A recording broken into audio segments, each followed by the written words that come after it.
حضرت ابو بکر صدیق ہر جمعے کو ایک غلام آزاد کرتے تھے کہ ہر عضو کے بدلے میں جس کو اس نے آزاد کیا ہوگا نا، تو اس شخص کو جس نے اس کو آزاد کرایا ہے اس کو دوزخ کی آگ نہیں چھوئے گی. یا کوئی انسان قرض کے بوجھ تلے ہے اور اس کی زندگی عذاب میں ڈالی ہوئی ہے، جس کو اس نے قرض دینا ہے اس کو آزاد کرا دینا بھی انشاءاللہ اللہ سبحانہ تعالیٰ یہی اجر دیں گے. اب دیکھیے کہ اس زمانے میں جو غلامی کا دور تھا، اکثر لوگ بات کرتے ہیں نا کہ ہائے غلامی کا دور تھا تو یہ تھا، کیسے ہوتا تھا. یہ غلامی کا دور شروع سے چلتا آ رہا ہے. یوسف علیہ السلام کا قصہ نہیں پڑھا؟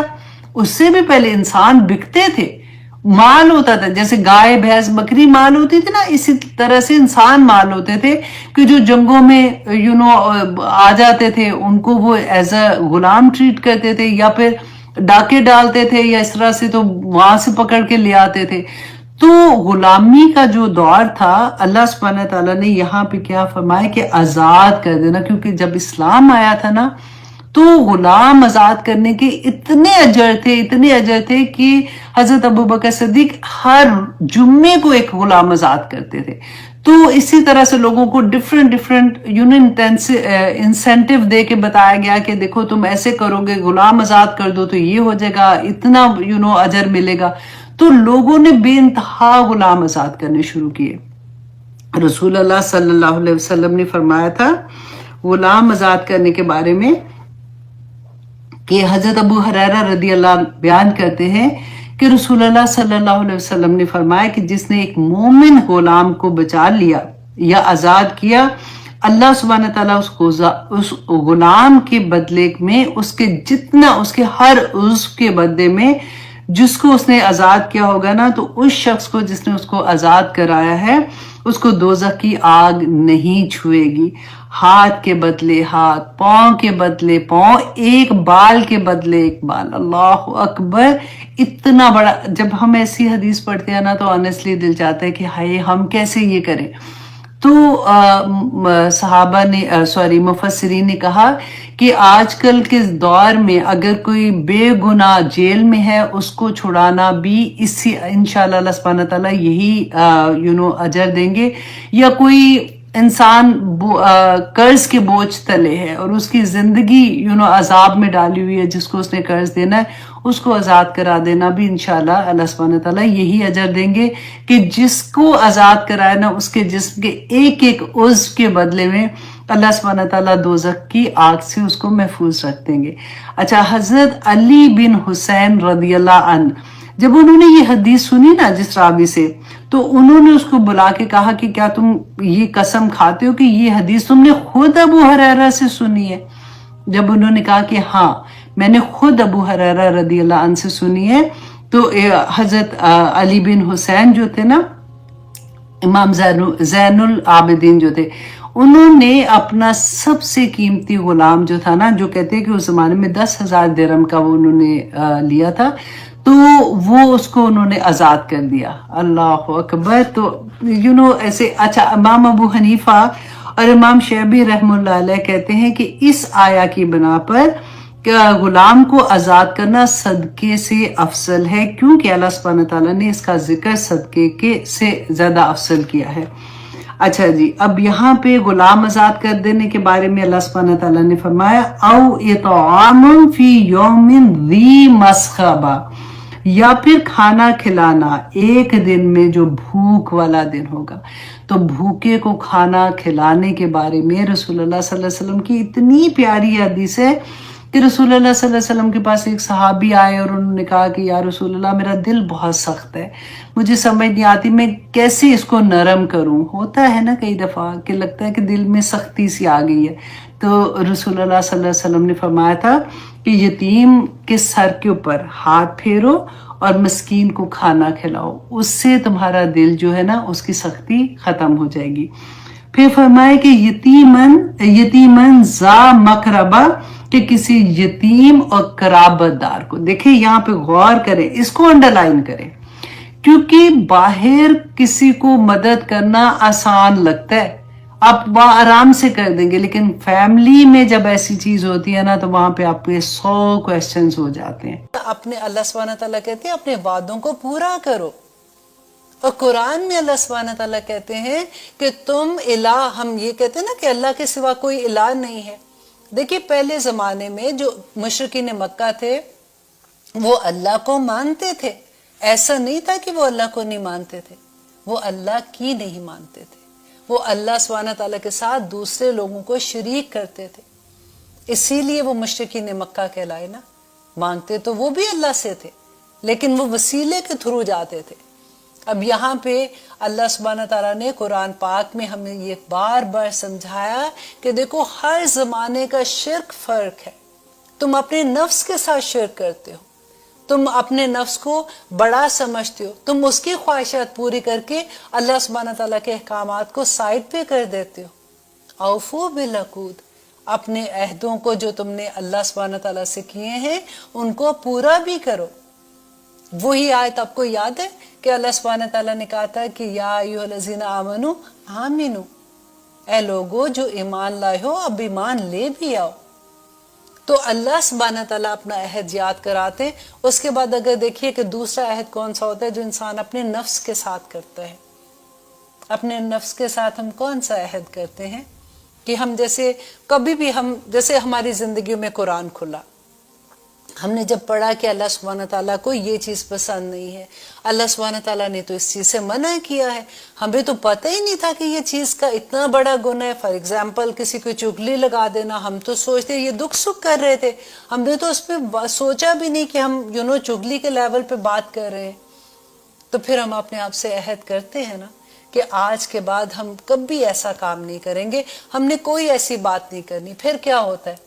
پھر ہم اپنے فرینڈز کی طرف جاتے ہیں، تھوڑی دیر کے بعد جب سارے لوگ چلے جاتے ہیں، جب ہم کلوز فرینڈز بیٹھتے ہیں، پھر ہم کوئی نہ کوئی ایسے دکھ سکھ کے چکر میں بات کر آتے ہیں. اور آپ دیکھیے کہ سب سے خوبصورت مقام پتہ ہے کیا ہوتا ہے؟ دیکھیے ہم انسان ہیں، انسان سے غلطیاں ہوں گی. اللہ سبحانہ تعالیٰ پھر انشاءاللہ ہمیں معاف کر دیتے ہیں جب ہمیں یہ احساس ہو جاتا ہے. یہ احساس ہو جانا کہ مجھ سے غلطی ہوئی ہے، یہ بہت بڑی اللہ کی نعمت ہے. آپ جب گھر آتے ہیں پھر آپ کے آنسو جو ہوتے ہیں نا وہ ٹپ ٹپ گرنا شروع ہو جاتے ہیں کہ اوہو اللہ سے وعدہ کیا تھا پھر غلطی ہو گئی، میں کیوں اس بات میں شامل ہوئی تھی، میں نے کیوں یہ بات کہہ دی.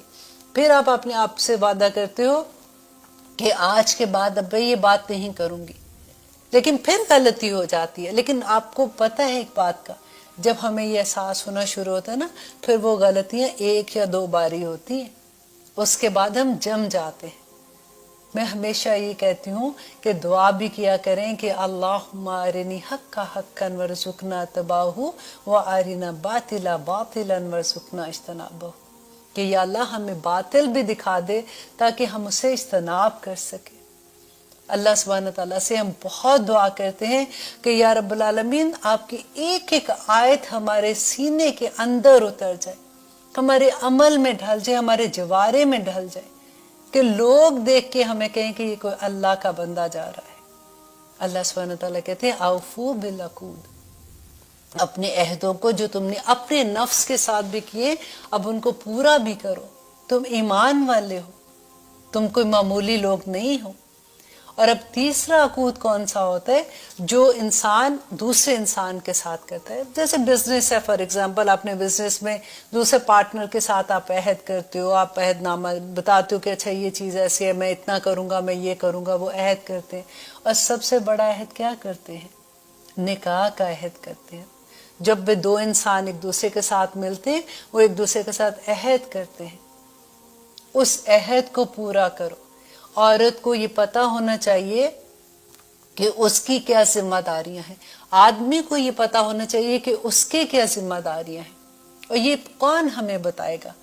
اب دیکھیے ہمیں تو لگتا ہے نا کہ قرآن میں صرف ہم نماز روزہ حج زکوٰۃ کے بارے میں ہمیں پتہ ہے، ہمیں یہ بتایا کہ اچھا یہ نہیں کرو گناہ، یہ کرو گے ثواب، یہ وہ. لیکن قرآن پاک ہماری ریگولر زندگی کی ہر چیز میں ہماری رہنمائی کرتا ہے. اسی سے مجھے یاد آیا کہ حضرت امام حسین کے پاس ایک آدمی، اس کا بچہ پیدا ہوا. ابھی بچہ پیدا ہوتا ہے وہ اس کو لے کے جاتا ہے تاکہ اس کو گڑتی دلوا دے، وہ جیسے ہوتا ہے نا پہلی میٹھا کوئی منہ میں ڈلواتے ہیں. اور پھر ہمارے دل میں یہ ہوتا ہے کہ جس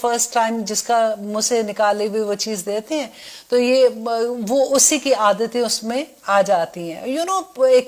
ایک رسم سی بھی ہے, اور نبی صلی اللہ علیہ وسلم نے بھی ایسے کیا تھا کہ وہ کھجور منہ میں رکھی تھی اور اس کو اپنے تھوک کے ساتھ جیسے لگا کے وہ بچے کے منہ میں ڈالی تھی.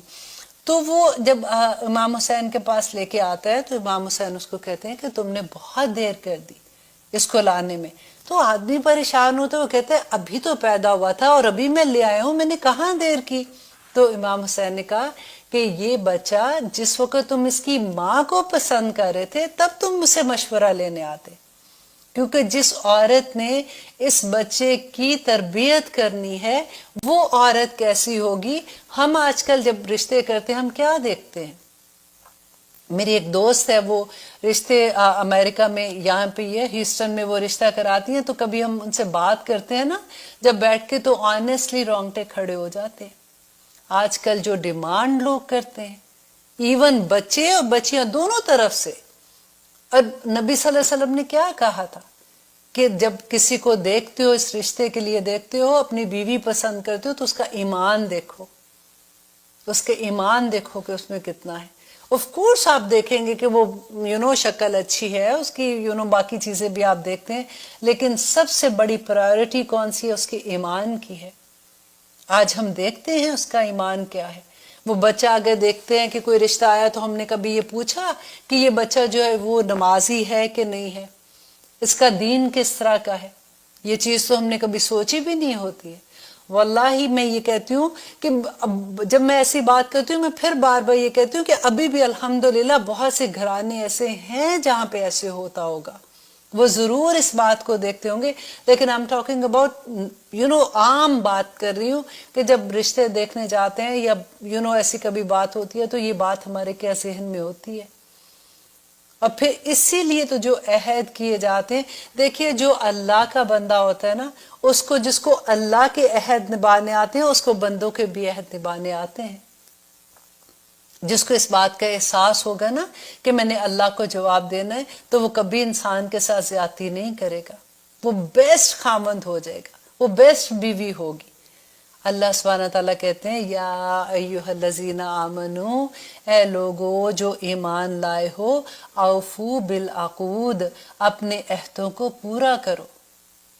اور آگے دیکھیے اللہ سبحانہ تعالیٰ کہتے ہیں احلت, اور حلال کر دیے گئے, لکم تمہارے لیے, بہیمۃ الانعام, تو چوپائے مویشی تمہارے لیے حلال کر دیے گئے. بہیمتن ان کو کہتے ہیں جو چارہ کھاتے ہیں نا, گھاس کھاتے ہیں, اس طرح کے چارہ کھانے والے جانور. الانعام کہتے ہیں چار جن کے پاؤں ہوتے ہیں نا, چار پائے والے جانور.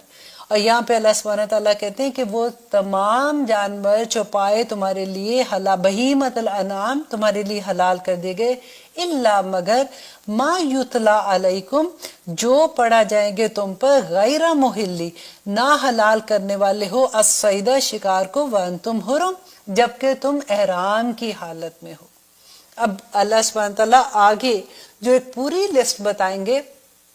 دیکھیے حرام کی لسٹ بہت تھوڑی ہے, حلال کی لسٹ بہت لمبی ہے. وہ اسی لیے اللہ سبحانہ تعالیٰ نے کہا تمام طیب چیزیں تمہارے لیے پاک ہیں, لیکن حرام کسی چیز کو کرنے کے لیے آپ کو بتانا پڑے گا کہ یہ کہاں آپ نے پڑھا کہ یہ حرام ہے یہ حلال ہے. کیونکہ یہاں پہ اللہ سبحانہ تعالیٰ آگے اس کے بارے میں کہیں گے کہ کوئی چیز اگر میں نے حرام نہیں کی تو تم اس کو حرام کیسے کر سکتے ہو. اور یہاں پہ اللہ سبحانہ تعالیٰ کہتے ہیں کہ جو لوگ غیر محل صیدی و انتم حرم, کہ جب تم احرام کی حالت میں ہوگے تو تب تم نے شکار نہیں کرنا, وہ تم پہ حرام ہے. نمبر 1 اس میں دیکھیے ایک چیز ہے کہ اللہ سبحانہ تعالیٰ نے کیوں منع کیا. پہلے تو اللہ سبحانہ تعالیٰ نے کہا نا کہ یہ حلال ہے تمہارے لیے, تمام وہ جانور جو چوپائے ہیں اور گھاس کھانے والے, بہیمۃ الانعام جو ہے تمہارے لیے حلال ہیں, اور صرف وہی حلال جانور جو ہیں اب تم احرام کی حالت میں تو حرام ہیں. اس لیے کہ جب انسان اللہ کے راستے میں نکلتا ہے, حج اور عمرے کے لیے نکلتا ہے, تو اللہ سبحانہ تعالیٰ کے لیے خالص ہو کے نکلتا ہے. کیونکہ جب شکار کریں گے تو آپ دیکھیں پھر کیا ہوگا, کہ ڈیفینیٹلی ان کو کوئی ایسا اوزار، جیسے اگر ان کو ذبح کرنا ہے تو ان کو چھری چاہیے ہوگی، اس کو مارنے تو نیزہ چاہیے ہوگا، یا پھر جو بھی چیز ان کو چاہیے ہوگی وہ ساتھ لینا پڑے گا، پھر اس کے پیچھے بھاگنا پڑے گا، اس کو شکار کرنا، کتنا ٹائم اس کے اندر لگتا ہے جو شکار کرتے ہیں۔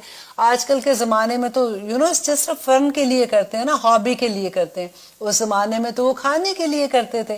تو اس سارا پھر اس کو پکڑیں گے، اس کو ذبح کریں گے، پھر اس کو اس کو کھائیں گے، اس کو سارا کچھ کریں گے۔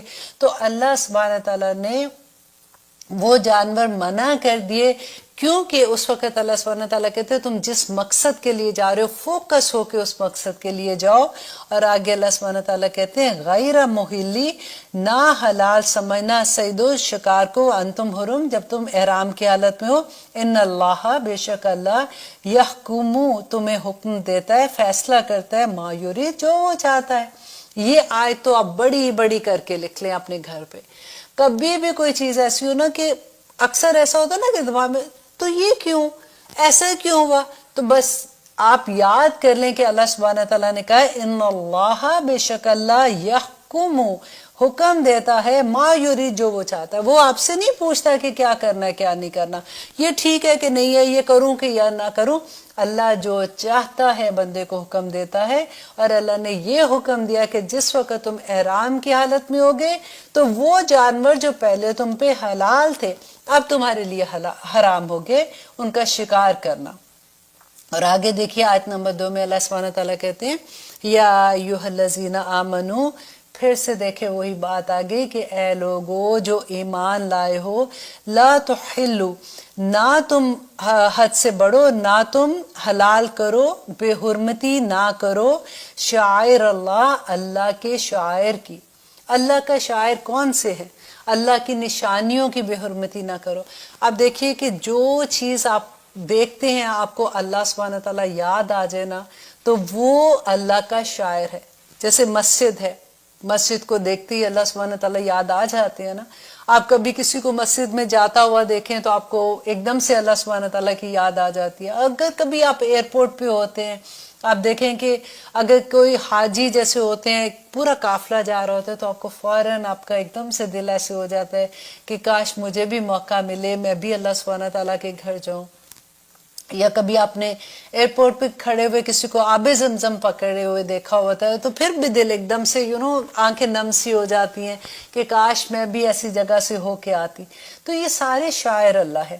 یہاں پہ اللہ سبحانہ تعالیٰ کہتے ہیں یا ایھا الذین آمنو، اے لوگو جو ایمان لائے ہو، لا تحلوا، نہ تم بے حرمتی کرو، شعائر اللہ، شاعر اللہ، اللہ کے شاعر کی، اللہ کی نشانیوں کی، ولا الشہر الحرام، اور نہ مہینوں کی جو حرمت والے ہیں۔ اور یا مہینے حرمت والے کون سے ہو گئے کہ دیکھیے اللہ سبحانہ تعالیٰ نے قرآن پاک میں کہا کہ جب سے یہ دنیا بنائی ہے اللہ سبحانہ تعالیٰ نے 12 مہینے بنائے، اور 12 مہینے میں سے 4 مہینے حرمت والے مہینے۔ اب کتنے افسوس کی بات ہے کہ آج ہم مسلمانوں میں سے اکثریت کو پتہ ہی نہیں کہ وہ کون سے 4 مہینے ہیں جو حرمت والے ہیں۔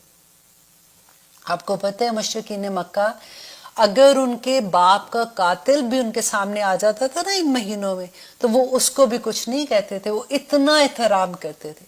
اس زمانے میں کیا ہوتا تھا کہ قافلے جاتے تھے، کیونکہ تجارت کرتے تھے نا، تو تجارت کا سامان لے کے جاتے تھے تو اکثر کیا ہوتا تھا کہ لوگ لوٹ لیتے تھے قافلوں کو، اور مار کٹائی ہو جاتی تھی یا اس طرح کی چیزیں ہوتی تھی۔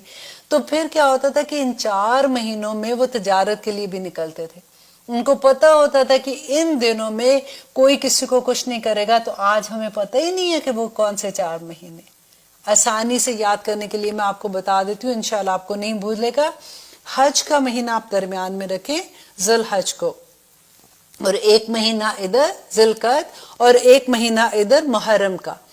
تو آپ دیکھیے یہاں پہ کیا ہوتا تھا کہ لوگ جب حج کے لیے نکلتے تھے تو 1 مہینہ پہلے، کیونکہ لمبے سفر اونٹوں پہ چلتے تھے، لمبے سفر کرنے ہوتے تھے، تو اللہ سبحانہ تعالیٰ نے وہ مہینے ہی ایسے رکھ دیے کہ اس میں سارے لوگ جو تھے وہ کوئی کسی کا قافلہ نہیں لوٹتا تھا، اور وہ آرام سے جاتے تھے اور آرام سے حج کر کے آ جاتے تھے۔ 1 مہینہ جانے میں لگتا تھا، پھر حج کیا، پھر واپس اپنے گھر میں آتے تھے، اور وہ امن کے ساتھ یہ سارا کچھ کرتے تھے۔ اور اس کے بعد ایک مہینہ جو رجب کا ہوتا تھا، رجب میں یوزلی لوگ جو ہوتے تھے وہ عمرہ کے لیے نکلتے تھے. تو اللہ سبحانہ تعالیٰ یہاں پہ کہتے ہیں کہ وہ ان مہینوں کو بھی، یا ایھا الذین آمنو، اے لوگو جو ایمان لائے ہو، نہ تم بے حرمتی کرو اللہ کے شعائر کی اور نہ ہی حرمت والے مہینوں کی، ولا ہدیہ، اور نہ قربانی کے جانوروں کی تم بے حرمتی کرو. اب ہدیہ کون سا تھا؟ وہ قربانی کے جانور جب وہ عمرہ و حج کے لیے لے کے جاتے تھے نا ساتھ اپنے، تو وہ جانور مطلب ایسا نہیں کہ تم راستے میں ان کو پکڑ لو یا ان کو تکلیف دو یا لوٹ مار کرو، تو نہ کرو ایسے. ولل قلائدی، ولا اور نہ القلائدہ، اور نہ پٹے پہ. ایک نشانی ہوتی تھی جن کے گلوں میں پٹے ڈالے ہوتے تھے، تو وہ قربانی کے لیے جانور اللہ سبحانہ تعالیٰ کی راہ میں نکلے ہوتے تھے. ولا اور نہ آمینا، اور نہ ہی ارادہ کرنے والوں کو البیت الحرامی، جو بیت الحرام کی طرف سفر کر رہے ہیں. مطلب وہ لوگ بھی جو بیت اللہ کی طرف جا رہے ہیں ان کو بھی تم تنگ نہ کرو، ان کو بھی یا ایھا الذین نہ بے حرمتی کرو ان لوگوں کی. یبتغون، کیوں نہ کرو؟ اس لیے کہ وہ تلاش کرنے نکلے ہیں فضل من ربہم، اپنے رب کا فضل تلاش کرنے نکلے ہیں، ورضوانا، اور اس کی رضامندی حاصل کرنے کے لیے نکلے ہیں. دیکھیے اللہ سبحانہ تعالیٰ کی راہ میں جب کوئی نکلتا ہے تو اللہ سبحانہ تعالیٰ کیسے اس کی حفاظتیں کرتے ہیں. نہ صرف وہ انسان بلکہ وہ جو جانور ان کے ساتھ نکلے ہیں، اللہ سبحانہ تعالیٰ ان کے بھی بارے میں کہہ رہے ہیں کہ وہ نہ کرنا ایسے، ان کی بے حرمتی نہ کرنا. اب دیکھیں شاعر اللہ، جیسے آپ لوگ جو بھی حج عمرے کے لیے گئے ہیں، بیت اللہ جو ہے وہ شاعر اللہ میں آتا ہے، جو کنکریاں مارنا ہے وہ شاعر اللہ میں ہے، صفا مروہ کے درمیان جو صحیح کرتے ہیں وہ شاعر اللہ میں ہے. تو حج سارے کا سارا شاعر اللہ میں آتا ہے نا. تو اس کی بے حرمتی کیا مطلب؟ ایک تو ہم جاتے ہیں نا وہاں پہ تو ڈیفینیٹلی حج کرتے ہیں، تو مینس کہ ایسی کوئی چیز نہ کرنا. مطلب وہاں جا کے آپ سوچو کہ نہیں یہ تو اس کا پارٹ اتنا امپورٹنٹ نہیں ہے، میں نہیں کرتا ہوں، نہیں میں تو یہ نبی صلی اللہ علیہ وسلم نے تو ہم ایسے کہا تھا، لیکن میرا خیال ہے کہ یہ اتنا امپورٹنٹ نہیں ہے. کہ جو اللہ کے شاعر ہیں وہاں پہ جس طرح سے نبی صلی اللہ علیہ وسلم نے حج اور عمرے کے بارے میں بتایا، ایگزیکٹلی ویسے ہی کرنا. اور اب دیکھیے کہ وہاں پہ کیا تھا، نبی صلی اللہ علیہ وسلم نے کیا کہا تھا کہ جب ہم حجر اسود کو چومتے ہیں تو اگر آپ لوگ وہاں پہ گئے آپ دیکھیں کہ وہاں پہ کیا حال ہوتا ہے. تو نبی صلی اللہ علیہ وسلم نے کیا کہا تھا کہ عورتوں کے لیے خاص طور پہ کہ اگر جب رش ہوتا ہے تو وہ دور سے ہاتھ ایسے کر کے تو وہ ایسے کر دیتے ہیں تو وہ ہو جاتا ہے، اس کو بوسہ ہو جاتا ہے. لیکن ہم عورتوں کو چین بھی نہیں آتا. ہم کس طرح سے کوشش کرتے ہیں، اور آپ بلیو کریں اس وقت تو لگتا ہے کہ جیسے سانس کسی کا رک جائے گا، اتنا وہاں پہ رش ہوتا ہے اور کس طرح سے مارا ماری ہوتی ہے. اور ہمیں یہ ہوتا ہے کہ نہیں یہ کام ہم نے کر کے اگر نہیں کریں گے ہمارا تو حج اور عمرہ ہی نہیں قبول ہونا. اور کس طرح سے وہاں پہ سارا حال ہوتا ہے. تو اللہ سبحانہ تعالیٰ کہتے ہیں کہ نہ بے حرمتی کرو.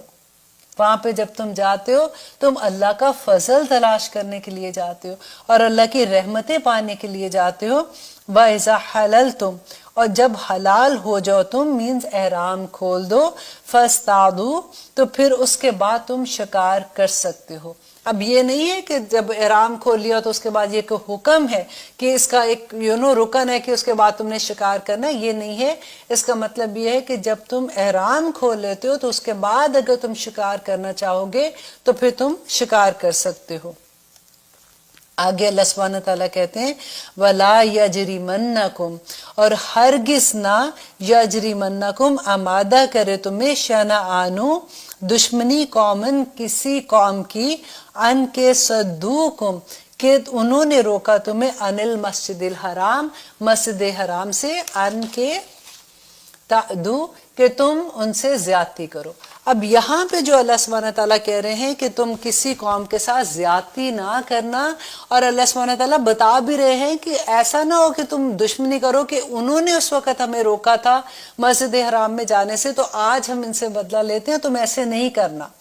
اب ہوا کیا تھا یہاں پہ صلح حدیبیہ کے بارے میں اب میں آپ کو تھوڑا سا ڈیٹیل بتاتی ہوں تاکہ آپ کو یہ یاد رہے. یہ اتنی امپورٹنٹ چیزیں ہوتی ہیں کہ جب تک کہتے ہیں نا کہ جب تک ہمیں سننا کا علم نہیں ہوتا, ہم نے نہیں پڑھا ہوتا, تو ہم قرآن کو اس طرح سے سمجھ نہیں سکتے کہ یہ آیت کب, اس کے شان نزول کیا تھا, اس وقت کیا واقعہ ہوا تھا کہ اللہ سبحانہ تعالیٰ نے منع کیا, اس وقت کیا ہوا تھا کہ اللہ سبحانہ تعالیٰ نے حکم دیا کہ یہ تم کر سکتے ہو. تو جب تک ہم سیرہ نہیں پڑھتے ہمیں ان چیزوں کی سمجھ نہیں آتی. اور آپ بلیو می, جب آپ سیرہ پڑھ لیتے ہو تو قرآن کی اتنی خوبصورتی سے سمجھ آتی ہے کہ پھر آپ اس کو واقعی انجوائے کرتے ہیں. اب یہاں پہ کیا ہوا تھا کہ نبی صلی اللہ علیہ وسلم نے, کیونکہ جب مدینہ ہجرت کر کے آتے ہیں تو اس کے بعد تو مکہ گئے نہیں واپس, نہ حج کیا نہ عمرہ کیا تھا. اور آپ کو پتہ ہے نا کہ جو کفار مکہ تھے, جو مشرکین مکہ تھے, وہ حج اور عمرہ تو کرتے تھے, وہ اللہ سبحانہ تعالیٰ کو اللہ تو مانتے تھے نا, وہ 7 بتوں کے ساتھ وہ شرک کرتے تھے لیکن وہ حج اور عمرہ کیا کرتے تھے. اب یہاں پہ مسلمان پچھلے 6 سال سے نہ مکہ واپس گئے تھے نہ انہوں نے حج اور عمرہ کیا تھا. نبی صلی اللہ علیہ وسلم نے خواب میں دیکھا کہ انہوں نے لوگوں نے احرام باندھے ہوئے ہیں اور وہ سب حج کے لیے جا رہے ہیں. اب جب وہ صبح عمرے کے لیے جا رہے ہیں, اب جب وہ صبح اٹھے تو انہوں نے صحابہ کو اپنا خواب سنایا. اب صحابہ اتنے ایکسائٹیڈ ہو گئے, انہوں نے یہ نہیں دیکھا کہ کیا ہے کیا نہیں, بس سب نے تیاری ایک دم سے اپنے جانور ساتھ پکڑے اور سب نے تیاری پکڑی کہ ہم لوگ سارے چلیں گے. نبی صلی اللہ علیہ وسلم کو خواب آ گیا ہے تو خواب تو سچا ہوتا ہے, تو اب ہم سارے عمرہ کرنے کے لیے جا رہے ہیں. اب کیا ہوا کہ یہ لوگ سارے وہاں سے نکلے اور مکہ کے بالکل پاس ہی ایک جگہ تھی حدیبیہ کے مقام پر, وہاں پہ انہوں نے اپنا پڑاؤ ڈالا اور پھر حضرت عثمان کو وہاں سے بھیجا کہ آپ اپنا سفیر جیسے بنا کے بھیجتے ہیں کہ آپ جائیں اور جا کے دیکھیں کہ وہاں کی کیا سچویشن ہے, اور آپ جا کے مکہ کے لوگوں کو بتائیں کہ ہم عمرہ کی غرض سے آئے ہیں, ہمارے پاس کوئی ہتھیار نہیں ہے, ہم اپنے جانور بھی ساتھ لائے ہیں اور ہم نے اپنے احرام بھی باندھے ہوئے ہیں, تو ہم اپنا عمرہ کریں گے اور آرام سے ہم لوگ واپس چلے جائیں گے. اب جب حضرت عثمان وہاں پہ جاتے ہیں تو وہاں پہ ان کو جب وہ ایمان لیتے ہیں کسی کی اور اس کی ساتھ وہ مکہ داخل ہوتے ہیں, اب حضرت عثمان کو واپس آنے میں دیر ہو گئی کیونکہ وہاں پہ وہ بات ہو رہی تھی, وہ مان نہیں رہے تھے, انہوں نے کہا کہ نہیں ہم نہیں آنے دیں گے. پھر اس کے بعد جو بھی سچویشن وہاں پہ ہوئی تھی, اب حضرت عثمان کو جب دیر ہو گئی تو یہاں پہ مسلمانوں نے یہ سوچا کہ شاید حضرت عثمان کو قتل کر دیا گیا ہے, رائٹ, شہید کر دیا گیا. اب یہاں پہ ان کو جب یہ ہوا تو اس زمانے میں بھی یہ ہوتا تھا کہ اگر سفیر کو کوئی قتل کر دیتا تھا تو اس کا مطلب یہ ہوتا تھا کہ اعلان جنگ ہوتی تھی. اب یہاں پہ مسلمانوں کے پاس نہ ہتھیار ہے, نہ ان کی تیاری ہے, نہ کچھ ہے, لیکن آپ ان کی ہمت دیکھیں کہ وہاں پہ انہوں نے بیعت رضوان جس کو کہتے ہیں کہ انہوں نے نبی صلی اللہ علیہ وسلم کے ساتھ ایک درخت کے نیچے یہ عہد لیا تھا کہ ہم حضرت عثمان کا بدلہ لیں گے اور ہم جا کے کفار مکہ سے جنگ کریں گے. اب جب انہوں نے یہ عہد لیا تو تھوڑی دیر کے بعد حضرت عثمان واپس آ گئے اور آ کے انہوں نے بتایا کہ اس طرح سے تھا, وہ لوگ نہیں مان رہے تھے اور یہ بات ہے. تو ان کا ایک آدمی جو ہے وہ آیا نبی صلی اللہ علیہ وسلم سے بات کرنے کے لیے اور بات کیا کی کہ اس سال تم واپس چلے جاؤ, اگلے سال تم جب واپس آؤ گے تو 3 دن تک ہم لوگ پہاڑی پہ چلے جائیں گے, تم لوگ اپنا عمرہ کر کے واپس چلے جانا. اور ساتھ اس نے یہ شرائط جو رکھی تھی وہ ساری کی ساری شرائط ایسی تھی جو مسلمانوں کے لیے بہت تکلیف دہ تھی. ایک تو یہ تھا کہ اگر کوئی ہمارا بندہ وہاں سے مسلمان ہو کے آپ کے پاس آئے گا تو آپ اس کو واپس لوٹا دیں گے, لیکن آپ کا کوئی بندہ ہمارے پاس واپس آئے گا تو ہم اس کو واپس نہیں لوٹائیں گے.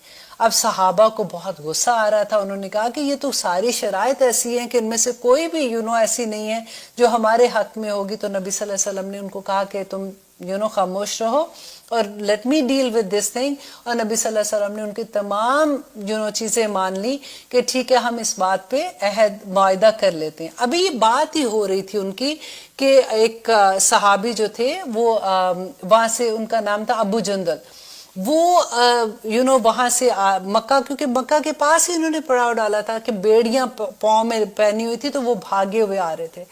آ کے جب انہوں نے مسلمانوں سے کہا کہ مجھے آپ کی امان چاہیے, نبی صلی اللہ علیہ وسلم بھی وہاں پہ تھے, اب نبی صلی اللہ علیہ وسلم نے جب ان کو کہا کہ ہاں میں تمہیں ایمان دیتا ہوں اپنی مینس کہ اپنی حفاظت دیتا ہوں، تو وہ جو آدمی آیا تھا معاہدہ کرنے، ابو جندل ان کا بیٹا تھا، ان کے 2 بیٹے تھے، ان میں سے ایک جب یہ مسلمان ہو گیا تھا تو اس پہ بڑی سخت ظلم کرتے تھے اور اس کو بیڑیاں پہنا کے انہوں نے بند کر کے رکھا ہوا تھا۔ اب جب اس کو موقع ملا تو وہ بھاگ کے، اس کو پتہ چلا کہ مسلمان یہاں پہ آئے ہوئے ہیں تو مجھے امان مل جائے گی، میں ان کے ساتھ چلا جاؤں گا۔ اب جیسے کیونکہ معاہدہ ہو چکا تھا، ابھی سائن نہیں ہوئے تھے، تو اس نبی صلی اللہ علیہ وسلم نے جب کہا کہ میں تمہیں ایمان دیتا ہوں، تو اس شخص نے یہ کہا کہ اگر آپ اس کو ایمان دو گے تو پھر ہم اپنا معاہدہ کینسل کر دیں گے، ہم آپ کی کوئی بات نہیں مانیں گے۔ تو نبی صلی اللہ علیہ وسلم نے اس پہ کہا کہ ٹھیک ہے، میں اپنے اس وعدے پہ ہم قائم ہیں، اور ابو جندل سے کہا کہ ابو جندل صبر کرو، اور وہ رونا شروع ہو گئے کہ میرے پہ اتنا ظلم ہوتا ہے، میں اسلام قبول کر چکا ہوں، مجھے واپس نہ بھیجیں، یہ مجھے بہت میرے پہ ظلم کرتے ہیں۔ لیکن کیونکہ معاہدہ ہو چکا تھا، نبی صلی اللہ علیہ وسلم نے کہا کہ اللہ سبحانہ وتعالیٰ تمہارے لیے کوئی راہ نکال لیں گے، تو ان کو واپس بھیج دیا۔ آپ ذرا سوچئے، اپنے آپ کو رکھ کے سوچئے کہ اس زمانے میں اسلام میں داخل ہونے سے کیا ملتا تھا۔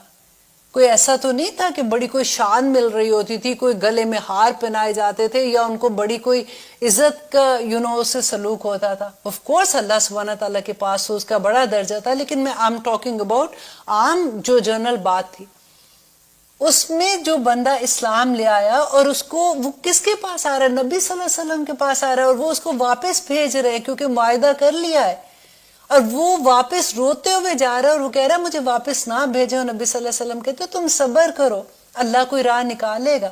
اب یہ 7 ہجری کو، یہ 6 ہجری کا واقعہ ہے نا، 7 ہجری کو یہ واپس عمرہ کے لیے آتے ہیں، پھر آپ دیکھیں کہ 9 ہجری تک، تو پھر اس کے بعد 8 ہجری میں تو فتح مکہ ہو گیا تھا۔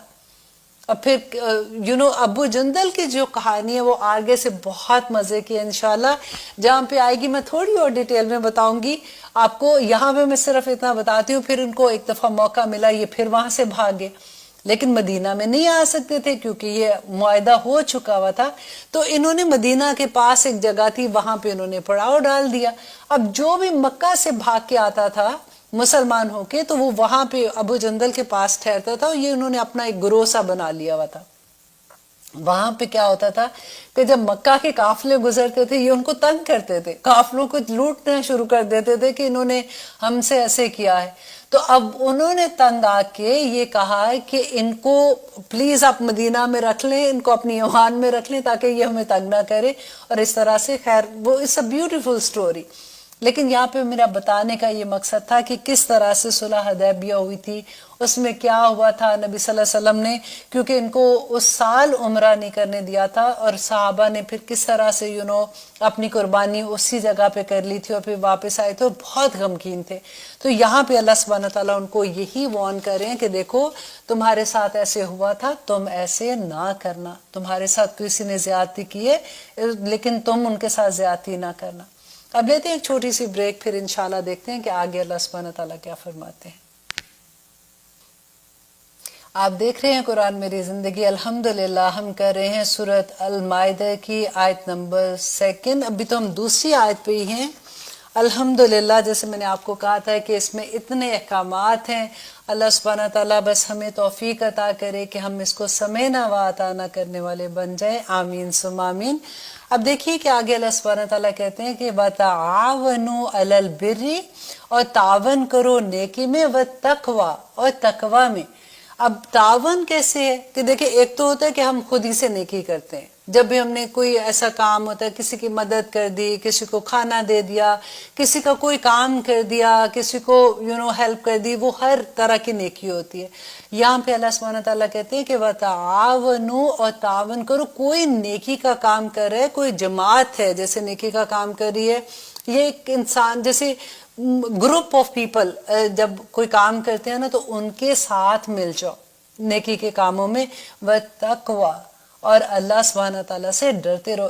اس سورہ میں آپ کو اتنی دفعہ تقوی کا لفظ ملے گا کہ اللہ سبحانہ تعالیٰ بار بار یاد کرواتے ہیں کہ دیکھو تقوی کیا ہے. حضرت عمر سے کسی نے پوچھا تھا تقوی کے بارے میں تو انہوں نے بڑا خوبصورت جواب دیا. انہوں نے کہا کہ تقوی بالکل ایسے ہی ہے جیسے تم دنیا میں کسی راہداری پہ چلتے ہو اور دونوں طرف کانٹے ہیں اور تم اس میں سے کیسے چلو گے؟ اپنے آپ کو سنبھال کے چلو گے نا کہ یہاں سے کانٹا نہ لگ جائے, یہاں سے میرے اگر جو بھی کپڑے آپ نے پہنے ہوتے ہیں کہ یہاں پہ سے نہ لگ جائے, ادھر سے نہ لگ جائے, تو آپ اپنے آپ کو سنبھال کے نکلتے ہو. تقوی بالکل ایسا ہی ہے کہ اللہ سبحانہ تعالیٰ کے احکامات جو ہیں اس کے اندر رہ کے زندگی گزارنی ہے. کہیں ایسا نہ ہو جائے کہ اللہ سبحانہ تعالیٰ کی جو نافرمانیاں ہیں ہمیں نہ جانے ہم ویسا کام کرنا شروع کر دیں. اور یہاں پہ اللہ سبحانہ تعالیٰ کہتے ہیں وَلَا تَعَاوَنُوا, اور نہ تم تعاون کرو عَلَى الْإِثْمِ, اس پہ گناہ کے کاموں پر کسی کی مدد نہ کرو. اب ہوتا ہے کیا, دیکھیے میں اس میں آپ کو ایک چھوٹی سی اگزامپل دیتی ہوں کہ اگر کبھی کسی کے گھر میں کوئی ایسا فنکشن ہے جیسے آج کل مہندیاں ہوتی ہیں, میں اس لیے بار بار ایسی چیزوں کی اگزامپل دیتی ہوں کیونکہ یہ ہماری روزمرہ زندگی کی چیزیں ہیں. ہمارے خاندان میں کچھ نہ کچھ ایسی چیز ہو رہی ہوتی ہے یا فرینڈس میں ہوتی ہے. میں کیونکہ یہاں پہ ہیوسٹن میں ہوں تو یہاں کے ہی میں اپنے جیسے بھی شادیاں ہوتی ہیں اسی کے بارے میں میں تھوڑی سی ڈیٹیل بتا رہی ہوتی ہوں کہ اگر کوئی ایسی شادی یا مہندی ہے جہاں پہ ڈانسز ہیں لڑکے لڑکیوں کی, میوزک ایسا ہے اور پھر اوپن بار ہیں یہ اس طرح سے, تو اگر آپ کو انویٹیشن آتا ہے تو کیا ہوتا ہے؟ اب خود اپنے دل سے سوچئے کہ آپ کیا کہتے ہیں کہ دیکھو وہ میری دوست ہے, بری بات ہو جائے گی نا, اب میں کیسے منع کروں, یا وہ میری رشتہ دار ہے, یا پھر بھائی کے گھر کی شادی ہے, بہن کے گھر کی شادی ہے, وہ تو میری بیسٹ فرینڈ ہے, وہ مائنڈ کر جائے گی. یہ کویسچن آتے ہیں نا ہمارے ذہن میں. اس وقت آپ اللہ کی یہ آیت اپنے دماغ میں رکھا کیجئے کہ وَلَا تَعَاوَنُوا, اور مت تعاون کرو عَلَى الْإِثْمِ, گناہ کے کاموں پر, وَالْعُدْوَانُ, اور زیادتی پر. یہ زیادتی ہوتی ہے نا کہ اللہ سبحانہ تعالیٰ, دیکھیں اللہ کی نعمت کتنی بڑی کہ ایک پہلے کیا ہوتا ہے کہ مائیں رو رو کے دعائیں بھی مانگ رہی ہوتی ہے, یا اللہ اچھا رشتہ آ جائے, بیٹے کا ہو یا بیٹی کا ہو, اچھا رشتہ آ جائے. اور جب رشتے آ جاتے ہیں اللہ اپنی نعمتیں, اللہ رحمتیں اپنی نازل کر دیتا ہے. پھر ہم ایسے ایسے کام اس وقت کرتے ہیں کہ اللہ سبحانہ تعالیٰ آج تو ہم نے یہ سارا کچھ کر کے ہی جانا ہے. تو اللہ سبحانہ تعالیٰ کہتے ہیں کہ نہ کرو ایسے. اگر آپ دیکھیں, آپ ایک ایگزامپل لیں کہ آپ کی ایک دوست ہے, وہ ایسا فنکشن ہے جو اللہ سبحانہ تعالیٰ کی نافرمانی ہے. اب میں بار بار وہ چیز نہیں بولوں گی, آپ خود بھی سے اندازہ لگا سکتے ہیں. اب اگر اس نے 100 لوگوں کو بلایا ہے, ان میں سے 70 ایسے لوگ ہیں جن کی زندگیوں میں قرآن کھل گیا, جنہوں نے یہ سوچ لیا کہ ہم نے تو سمینا و اطانا کرنا ہے, ہم نے کوئی ایسا کام نہیں کرنا جو اللہ سبحانہ تعالیٰ کو ناراض کرنے والا ہے. اصل میں مقصد تو اللہ کو راضی کرنا ہے, تو میں ایسا کام نہیں کروں گی. اب وہ نہیں چاہتی ہے. اب کیا ہوگا کہ آپ دیکھیے کہ اگر 100 لوگوں میں سے 70 لوگ نہیں جاتے, 20 لوگ چلے جاتے, اس کی پارٹی کا کیا حال ہوگا؟ نیکسٹ ٹائم جب وہ پارٹی کرے گی تو وہ کم از کم 100 دفعہ ضرور سوچے گی کہ میں کیا کر رہی ہوں. ہم کیا کرتے ہیں, ہم برائیوں کا ساتھ دیتے ہیں, پھر ہم کہتے ہیں کہ یہ برائیاں ختم کیوں نہیں ہو رہی ہیں, آگے سے آگے بڑھتی جا رہی ہیں. اس کی تو ایسے تھی تو اس کی ایسے تھی, اس نے تو یہ کیا تھا, اگلی نے تو 10 گنا بھی زیادہ کر دیا. اس لیے کہ ہم ان کا ساتھ دیتے ہیں, ہم ڈرتے ہیں لوگوں سے. آگے اللہ سبحانہ تعالیٰ کہیں گے کہ مت ڈرو ان سے, مجھ سے ڈرو, میں تمہارا رب ہوں. تو آگے اللہ سبحانہ تعالیٰ دیکھے کہتے ہیں وَاتَّقُوا اللَّهَ, فوراً اس کے بعد اللہ سبحانہ تعالیٰ کہتے ہیں اللہ سے ڈر جاؤ.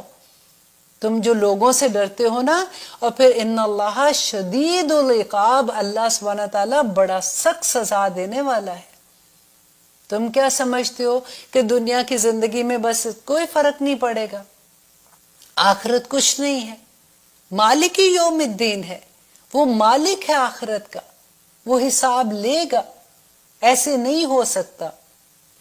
اور آگے اللہ سبحانہ تعالیٰ کہتے ہیں حرمت, حرام کیا علیکم تم پر, المیتۃ, حرمت علیکم المیتۃ, تم پر مردار کو اللہ سبحانہ تعالیٰ کہتے ہیں حرام کر دیا.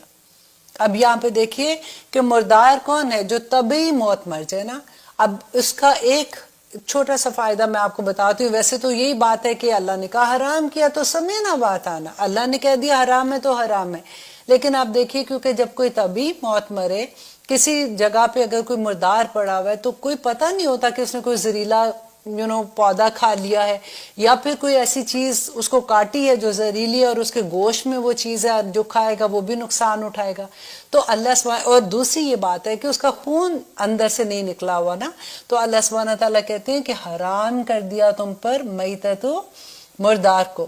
اب یہاں پہ ایک اور چیز میں آپ کو بتاؤں گی جو بڑی کامن سی بات لگتی ہے کہ اکثر ہم چینی رکھتے ہیں اور آپ دیکھیں چونٹیاں آ جاتی ہیں, رائٹ. ہم کئی دفعہ یہ ہوتا ہے کہ ایک دم سے چونٹیوں کو اس سائڈ پہ نکال دیتے ہیں اور پھر وہ چینی یوز بھی کر لیتے ہیں, پوری چینی نہیں پھینکتے ہیں. اب دیکھیے چائے میں یا دودھ میں تو فوراً نظر آ جائے گی, کالی سی چونٹی نظر آ جاتی ہے. لیکن اگر آپ سوجی کا حلوہ بنا رہے ہیں تو اس کے اندر ہی چونٹیاں بھی پک جاتی ہیں, اگر 1 2 3 بھی بیچ میں رہ گئی اتنی چینی میں سے, تو چونٹی مردار ہے, اللہ سبحانہ تعالیٰ نے حرام کہا ہے. یہ چیزیں غور کرنے والی ہیں. اور اگر آپ دیکھیں اتنی چھوٹی چھوٹی بات کو بھی غور اس لیے کہ یہ مردار کے حکم میں آ جاتا ہے نا, تو ہمیں غور کرنا ہے ان باتوں پہ. اور پھر اللہ سبحانہ تعالیٰ کہتے ہیں وَالدَّمُ, اور خون کو, کیونکہ اس زمانے میں کیا کرتے تھے مشرکین مکہ جو تھے, جب وہ ذبح کرتے تھے تو وہ خون جو بہتا خون ہوتا تھا اس کو وہ کسی پیالے میں رکھ لیتے تھے, وہ جیلی کی طرح ہو جاتا تھا, وہ اس کو کھاتے تھے.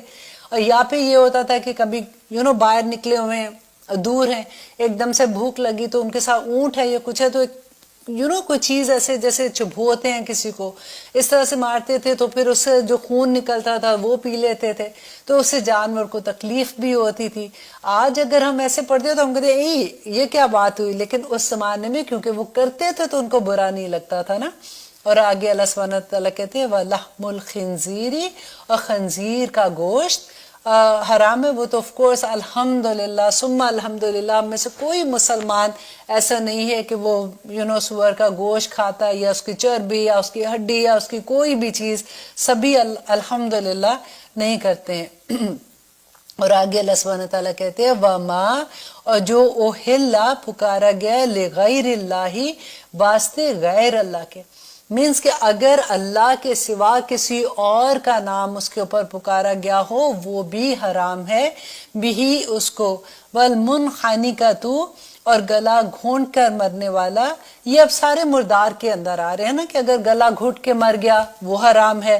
وَالْمَوْقُوذَةُ, اور وہ جو چوٹ لگ کر مرا ہے وہ بھی حرام ہے. وَالْمُتَرَدِّيَةُ, اور جو بلندی سے گر کر مر گیا وہ بھی حرام ہے. وَالنَّطِيخَةُ, اور جو سینگ لگ کر مر جاتا ہے وہ بھی حرام ہے. وَمَا, اور جسے اکلا کھا دے سبع, درندہ, اور درندے نے اگر کھایا اور کچھ حصہ چھوڑا بھی ہے, مطلب تھوڑا سا کھایا تھوڑا سا چھوڑا ہے, لیکن کیونکہ وہ درندے نے کھایا ہوا ہے وہ بھی حرام ہے. اور آگے اللہ سبحانہ تعالیٰ کہتے ہیں الا, مگر ما